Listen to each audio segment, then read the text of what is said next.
alhamdulillah ya, saya tadi sudah menjawab dengan detail sampai sekitar 26 pertanyaan ya, dengan jumlah halaman sekitar 22 lebih ya. Dan saya juga menyampaikan jawaban saya atas pertanyaan-pertanyaan pada laporan. Dan saya juga saya tadi juga sampaikan dalam jawaban ya, saya harap tugas profesional polisi itu persis sama yang dilakukan terhadap saudara pelapor ya. Pelapor itu melaporkan belum ada yang terlapor gitu. Jadi melaporkan atau membuat laporan ini pada tanggal 30 April 2025 dan langsung terbit hari itu juga ya surat perintah penyelidikan pada tanggal yang sama. Ini luar biasa.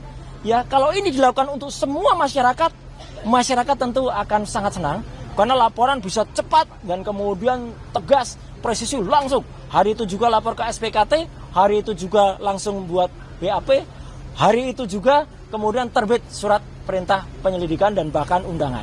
Ya, jadi saya harapkan sikap itu juga ada pada semua pelaporan yang ada. Jadi jangan bedakan masyarakat yang ada. Jadi kami ini juga dengan cepat juga diberikan undangan klarifikasi, tapi juga kami juga cepat juga bisa diselesaikan karena kita sama-sama insya Allah kita mengerti hukum.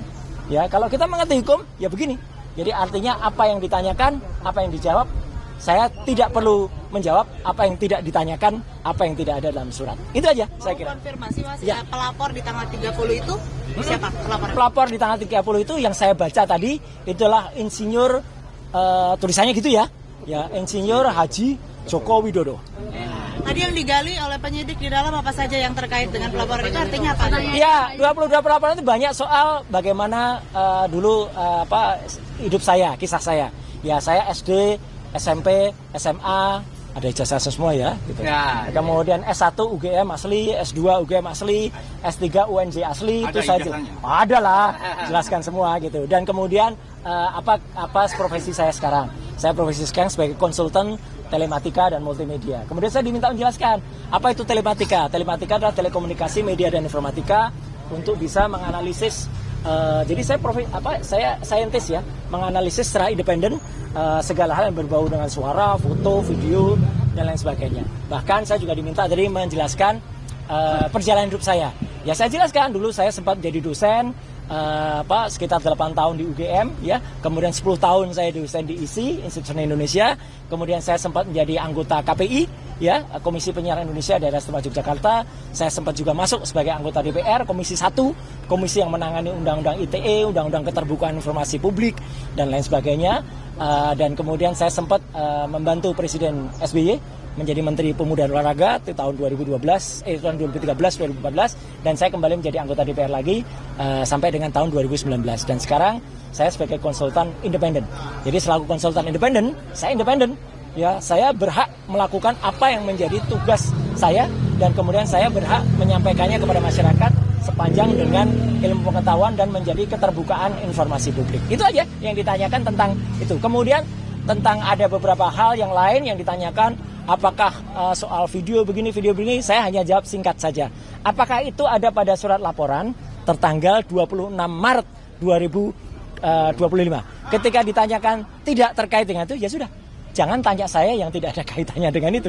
Ya, jadi kalau sama tidak ada itu, jadi lokus dan tempusnya tidak sama dengan apa yang ada pada surat undangan, ya sudah, itu tidak perlu dijawab. Ibaratnya kalau kita mengerjakan ujian, ya teman-teman semua, ya masyarakat, kita diminta untuk belajar tentang fisika. Ternyata nanti pertanyaannya soal kimia, ya jangan dijawab. Uang kita tugasnya adalah menjawab soal fisika. Jadi itu sama cerdasnya. Alhamdulillah tadi penyidik juga cerdas. Siapa? Jadi kalau Bapak tidak menjawab, saya tidak menolak jawaban. Tapi saya keberatan dijawab, ya sudah. Artinya clear semuanya. Kemudian itu ada poin-poin sehingga saya juga tidak menyiksa teman-teman untuk harus menunggu sampai tengah malam. Ya, saya juga tidak menyiksa penyidik dan pembuat laporan. Saya harapkan juga tidak menyiksa masyarakat. Ya gitu. Dengan membuat laporan-laporan yang tidak ada gunanya atau tidak ada manfaatnya ya bagi seluruh masyarakat. Saya kira itu. Video yang tadi dipertanyakan video apa sih? Video yang tadi dipertanyakan ya karena saya nggak lihat lagi karena saya dipertanyakan nggak ada hubungannya dengan itu ya nggak perlu saya jawabkan.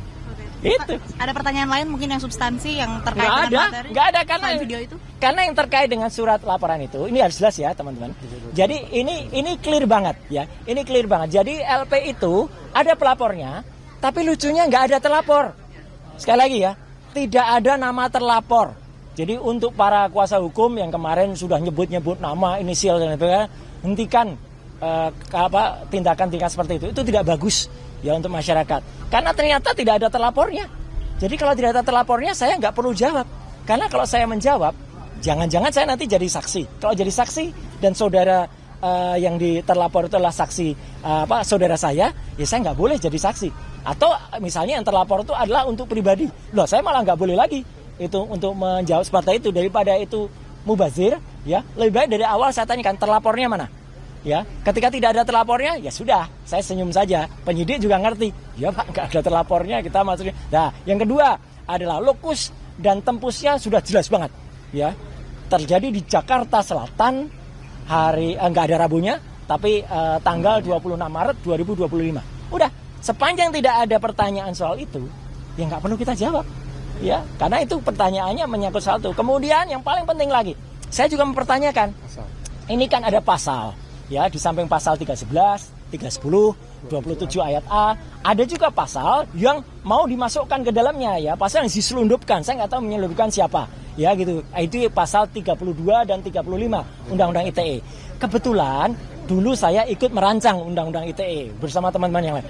Pasal itu tujuannya, sekali lagi saya ulangi, adalah untuk transaksi elektronik supaya Indonesia itu diselamatkan dari perdagangan internasional dan kita bisa ikut. Bukan pasal untuk mempidanakan orang.